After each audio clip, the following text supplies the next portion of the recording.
Hello दोस्तों। तो कैसे हो आप सब। आपका स्वागत करता हूं आपके अपने यूट्यूब चैनल विजय काले आर्टिस्ट में। दोस्तों, आज की इस वीडियो में हम डिस्कस करेंगे एडी मॉडल को। ठीक है। और ये आपके एग्ज़ाम की दृष्टि से भी इम्पोर्टेंट है, क्योंकि यहाँ से आपका एक क्वेश्चन बनता ही बनता है। ठीक है।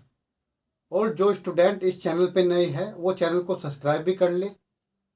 अगर आपको क्लासेज अच्छी लगती है तो वीडियो को लाइक भी कर दिया करें और अपने दोस्तों के साथ शेयर भी कर दिया करें, जिससे और लोग भी जुड़ पाए। और हाँ, जो स्टूडेंट अभी तक टेलीग्राम ग्रुप से नहीं जुड़ा है वो टेलीग्राम ग्रुप को भी ज्वाइन कर ले। उसका लिंक मैं नीचे डिस्क्रिप्शन में दे दूंगा। ठीक है दोस्तों। और मैं आपको बताना चाहता हूँ, जो पीओटी की टेस्ट सीरीज है वो भी आपकी चल रही है। ठीक है। अगर कोई स्टूडेंट इसको लेना चाहता है तो ले सकता है। अभी तक उसके 3 टेस्ट हो चुके हैं, यानी जिन बच्चों ने वो टेस्ट सीरीज लिया है उनको अभी तक 3 टेस्ट मिल चुके हैं। अगर आप भी लेना चाहते हो तो इस नंबर पर, ये व्हाट्सएप नंबर है, इस पर आप संपर्क कर सकते हो। ठीक है। अगर आपको टेस्ट सीरीज लेनी है, और ध्यान रखना ये पेड है, इस नंबर पर आप कर सकते हो। और जिस स्टूडेंट को इंजीनियरिंग ड्राइंग की पीपीटी चाहिए वो भी इस नंबर पर ही संपर्क कर सकता है पीपीटी के लिए। और इसमें मिलेगा क्या टेस्ट सीरीज में, तो आपको ध्यान रखना है 12 टेस्ट और 3 पेपर ये आपको मिलेंगे। ठीक है। आप देख सकते हैं। और बाकी जो स्टूडेंट इच्छुक हो, लेना चाहता हो, तो वो ले सकता है। ठीक है। अब बात करते हैं हम एडी मॉडल के बारे में। देखिए एडी मॉडल है क्या। ठीक है। अगर बात की जाए एडी मॉडल की, तो एडी मॉडल 1975 में ही आया था। किसने ये दिया था? जो फ्लोर फ्लोरिडा स्टेट यूनिवर्सिटी है अमेरिका में, उन्होंने इसको विकसित किया था। ठीक है। तो इसके बारे में जानते हैं। देखिए, एडी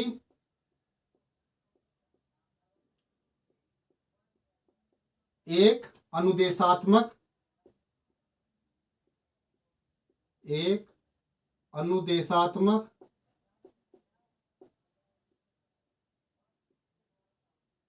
प्रणाली डिजाइन फ्रेमवर्क है। प्रणाली डिजाइन फ्रेमवर्क है।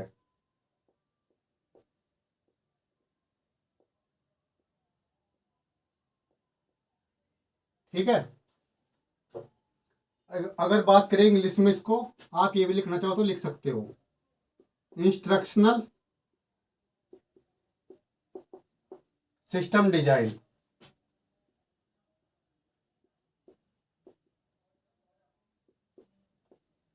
सिस्टम डिजाइन, शॉर्ट में इसको आईएसडी भी बोलते हैं। ठीक है। इसको भी ध्यान रखना है आपको। ठीक है। देखिए, जो एडी मॉडल है इसका उपयोग कहां पर किया जाता है। देखिए, जो अनुदेशात्मक डिजाइनर या जो ट्रेनिंग प्रोग्राम डेवलपर्स होते हैं, जो पाठ्यक्रम को विकसित करने में किसका प्रयोग करते हैं? एडी मॉडल का प्रयोग करते हैं। ठीक है। लिखिए इसको। जिसको कई अनुदेशात्मक डिजाइनर अनुदेशात्मक डिजाइनर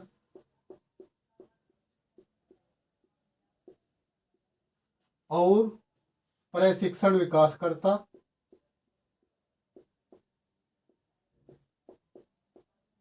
और प्रशिक्षण विकासकर्ता यानी डेवलपर्स। ठीक है। पाठ्यक्रम को पाठ्यक्रम को विकसित करने के लिए उपयोग करते हैं। को विकसित करने के लिए उपयोग करते हैं। विकसित करने के लिए उपयोग करते हैं। ठीक है।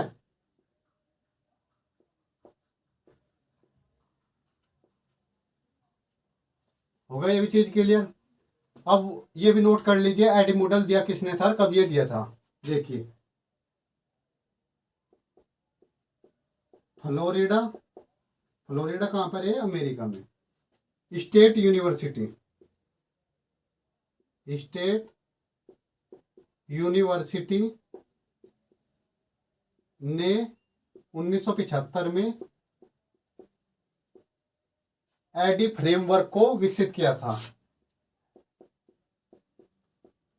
एडी फ्रेमवर्क को विकसित किया, को विकसित किया।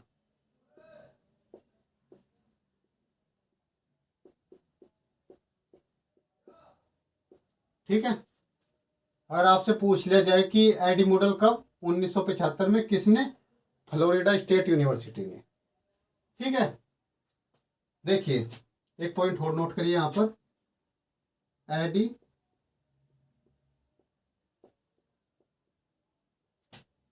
एक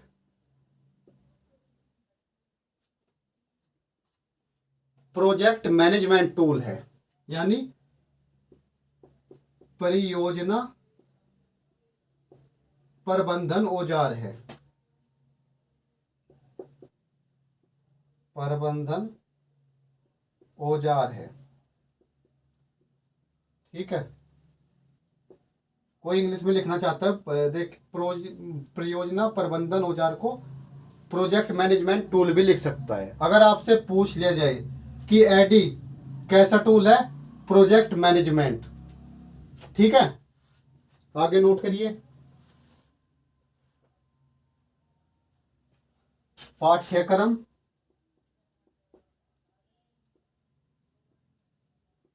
और अनुदेशात्मक डिजाइन प्रौद्योगिकी, अनुदेशात्मक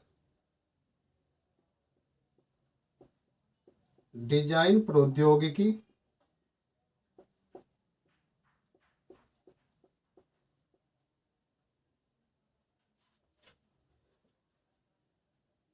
प्रौद्योगिकी के विभिन्न चरणों,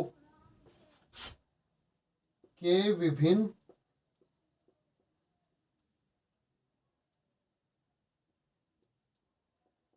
चरणों का समन्वय करने में मदद करता है,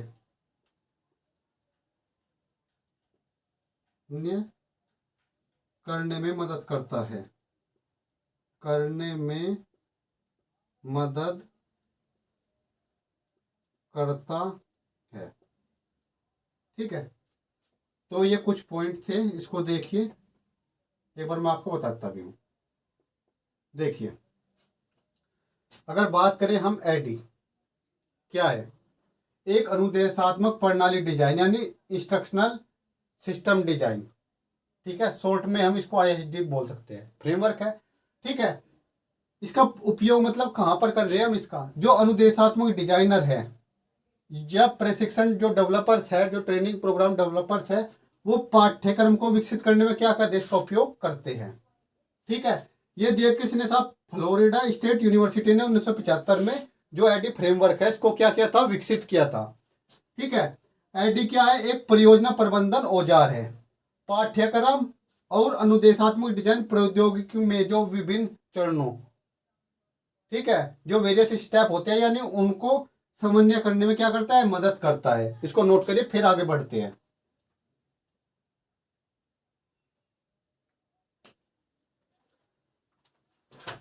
देखिए और दोस्तों क्लास कंप्लीट देखा करो, ठीक है, जब ये चीजें क्लियर हो पाएगी।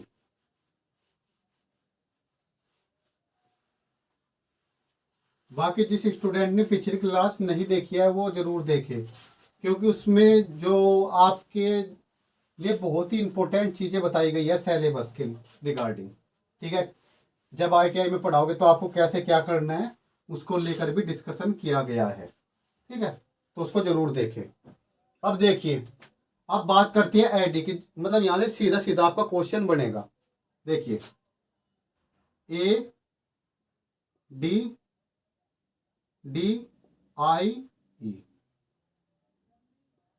अगर पूछ लिया जाए आईडी मॉडल में कितने फेज है तो 5। ठीक है, देखिए ए क्या बताता है, ए है एनालिसिस, और इंग्लिश में ध्यान रखना इसको, एनालिसिस। ठीक है, देखिए यहाँ पर डी 2 है, तो ध्यान रखना है आपको, जो पहला डी है वो दिखाता है डिजाइन, यानी डिजाइन, इसमें कंफ्यूज नहीं होना। जो दूसरा डी है वो दिखाता है डेवलपमेंट को, डेवलपमेंट। ठीक है, और आई इम्प्लीमेंटेशन, इम्प्लीमेंटेशन। ठीक है, और ई इवैल्यूएशन।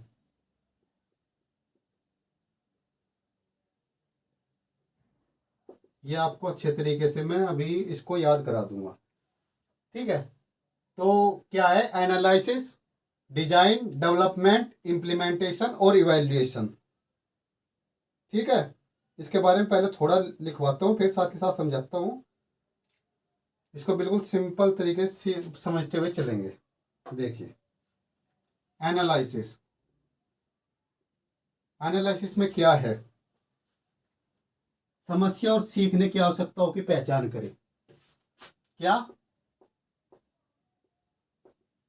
समस्याओं और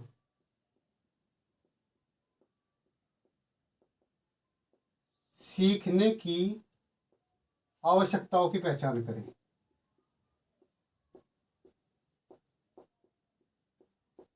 ठीक है,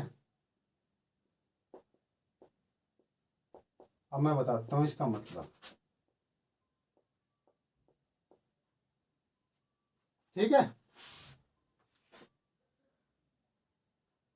देखिए, यानी समस्याएं और जो सीखने की आवश्यकताओं की पहचान कैसे करें। देखिए, अगर जब हम कोई सिलेबस बनाते हैं, मान लेते हैं कि जैसे आईटीआई का आप सिलेबस बना रहे हो, सिलेबस का निर्माण कर रहे हो। ठीक है, तो आप क्या चीज देखोगे कि जो मिनिमम क्वालिफिकेशन है, मतलब जो बच्चा यानी 10th करके किस में जाता है, आईटीआई में जाता है, तो आप क्या देखोगे, उसकी नॉलेज के बारे में जानोगे कि मतलब कितनी नॉलेज है। ठीक है, और जब वो सीखेगा तो क्या क्या उसको समस्याएं आएगी। ठीक है, और सीखने में उसको क्या, मतलब क्या क्या उसको आवश्यकता होगी सीखने में। ठीक है, यानी जो हमारी ऑडियंस है, जो लर्नर है, उसके बारे में क्या है, हमें जानना पड़ेगा। ठीक है, यानी कितनी उसको नॉलेज है, सीखने में क्या उसको समस्या आएगी, किन किन चीजों की उसकी आवश्यकता होगी, इन चीजों क्या यानी एनालिसिस करते हैं। ठीक है, अब देखिए डिजाइन, डिजाइन के बारे में देखिए, सीखने के उद्देश्य,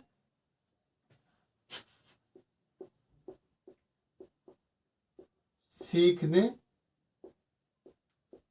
के उद्देश्यों और अनुदेशात्मक रणनीतियों,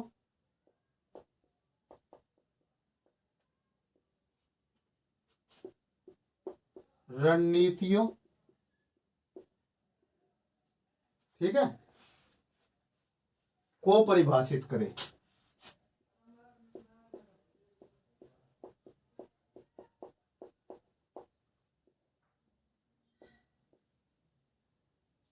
ठीक है, देखिए, यानी आपको पता लग गया कि जो बच्चा आएगा उसको कितनी नॉलेज है, कहाँ उसको दिक्कत आएगी, और किन किन चीज़ों की उसकी आवश्यकता होगी। ठीक है, वो चीज़ हमने देख ली। फिर डिजाइन, यानी जो सीखने का उद्देश्य है, जो लर्निंग ऑब्जेक्टिव है, और अनुदेशात्मक रणनीति को हमें क्या करना, डिफाइन करना। यानी एक तरह से अब हम ब्लूप्रिंट तैयार करेंगे। ठीक है, डिजाइन का मतलब क्या है, यानी ब्लूप्रिंट अब हम तैयार कर रहे हैं। ठीक है, इसको ऐसे समझो। अब डेवलपमेंट में क्या होगा, यानी हमने क्या किया, यहाँ पे हमने एनालिसिस किया, क्या समस्या है, कितनी उसको नॉलेज है, ये सब चीज़ें देखी। यहाँ पर हमने उसी हिसाब से जो लर्निंग ऑब्जेक्टिव है, उसका मतलब एक तरह से जो ब्लूप्रिंट है वो तैयार किया। उसके बाद जो ब्लूप्रिंट तैयार किया, फिर हम क्या करेंगे, डेवलपमेंट, ठीक है, इसको लिखिए। सीखने के संसाधनों का विकास,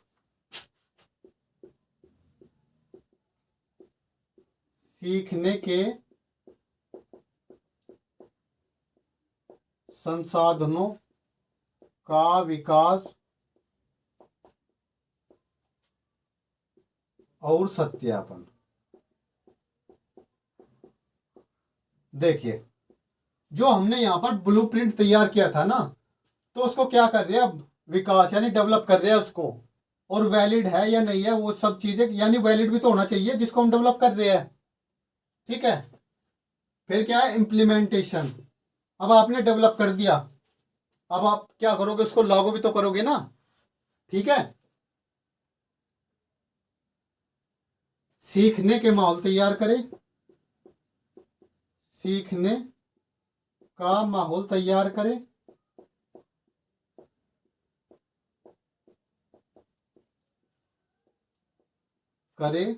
और समाधान, और सीखने के समाधान को लागू करें। सीखने के समाधान को लागू करें। देखिए, मैं बताता हूं, यानी यहां पे आपने डेवलप कर दिया, अब आपने क्या किया, उसको इम्प्लीमेंट यानी उसको लागू कर दिया, यानी जो अब हम क्या कर दे, अब उसको सिखाना है, तो सबसे पहले हमें क्या इन्वायरमेंट तैयार करना पड़ेगा ना लर्निंग के लिए, यानी सीखने के लिए। ठीक है, और जो सीखने में समस्या आ रही थी वो समाधान भी तो लेके जाएंगे हम, तो वो हमें क्या करना है, लागू करना है। ठीक है, फिर क्या है, इवैल्यूएशन यानी मूल्यांकन, पाठ्यक्रम निर्देश की, पाठ्यक्रम निर्देश की प्रभावशीलता का आकलन करें, प्रभावशीलता का आकलन करें। बताता हूं कैसे, इसको मैं सिंपल उसमें भी समझाऊंगा आपको, चीजें क्लियर हो जाएगी। आकलन करें यानी आपने क्या किया, इम्प्लीमेंट कर दिया, यानी सीखने का माहौल भी तैयार करा, और जो समाधान है, जो समस्या थी वे भी लागू कर दी। फिर इवैल्यूएशन यानी आप मूल्यांकन भी तो करोगे, जो आपका पाठ्यक्रम था वो प्रभावशील मतलब कितना प्रभावी रहा, वो जो आपका एम था वो पूरा हुआ नहीं हुआ, जो आप ट्रेनिंग दी आपने जिस चीज की वो पूरी हुई या नहीं हुई। देखिए, इसको ऐसे समझिए, मैं इसको बिल्कुल सिंपल तरीके से समझाऊंगा। आप जैसे आप एक इंस्ट्रक्टर हो, इसको सिंपल उसमें लेके चलते हैं, ठीक है, समझने के लिए। तो आप जब कल आईटीआई में पढ़ाने के लिए जाओगे, तो सबसे पहले क्या करोगे, जो आपका सिलेबस है, जो आपकी ट्रेड है उसका जो सिलेबस है, उसको क्या करोगे आप, एनालाइज करोगे। पहले देखोगे भाई क्या चीज है, कैसे क्या है। उसके बाद क्या किया आपने, डिजाइन यानी एक ब्लूप्रिंट तैयार किया कि हाँ भाई ये चीज है, ये पढ़ानी है, ये मतलब ठीक है, एक सीक्वेंस बना लिया, मतलब एक तरह से ब्लूप्रिंट बना लिया आपने। उसके बाद आपने क्या किया, डेवलपमेंट। ठीक है, आपने जो ब्लूप्रिंट बनाया फिर उसका डेवलपमेंट भी तो करोगे। डेवलपमेंट में क्या है, जैसे जो भी आप वहां पे पढ़ाने जाओगे, तो जो आपकी सामग्री है, जो मटेरियल है, उसको प्रिपेयर करोगे, तो वो क्या होगा, डेवलपमेंट हो गया। ठीक है, जो सीखने संसाधनों का क्या कर रहे हैं आप, विकास कर रहे। फिर इम्प्लीमेंटेशन, जब आप क्लास में जाओगे पढ़ाओगे, तो क्या करोगे, सीखने का माहौल तैयार करोगे सबसे पहले, और फिर जो सीखने के समाधान यानी जो समस्या आ रही है, ठीक है, तो फिर उसको लागू भी करोगे।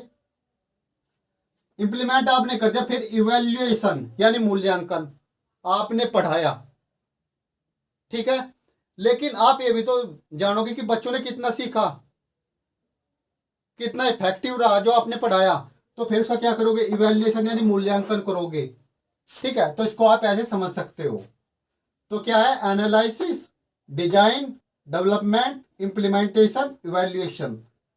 तो यहां पर कंफ्यूज नहीं होना है, सबसे पहले डिजाइन आएगा, डिजाइन के बाद डेवलपमेंट आएगा। ठीक है, तो ये आपका जो एडी मॉडल था ये कंप्लीट हो गया है, और जो आपकी यूनिट 3 है, ठीक है, वो भी आपकी कंप्लीट हो चुकी है। और आपको जो नेक्स्ट क्लास देखने को मिलेगी वो 4th यूनिट की मिलेगी। और उसमें आपका lesson plan, demonstration plan, question technique, यानी आपका जो 4th यूनिट है वो बहुत ही इंपॉर्टेंट है। ठीक है, उसको आराम से पढ़ेंगे जिससे आपकी चीज़ें क्लियर होते हुए चले, क्योंकि उसमें आपको लेसन प्लान भी सिखाना है कैसे बनाते हैं, डेमोस्ट्रेशन प्लान भी बताना है कैसे बनाते हैं। तो एक एक चीज़ को हम डिस्कस करते हुए चलेंगे। ठीक है दोस्तों, अगर कोई भी student POT test series join करना चाहता है तो जो वो शुरुआत में मैंने नंबर लिखा था तो उस पर वो कांटेक्ट कर सकता है। ठीक है दोस्तों, तो इस वीडियो में इतना ही।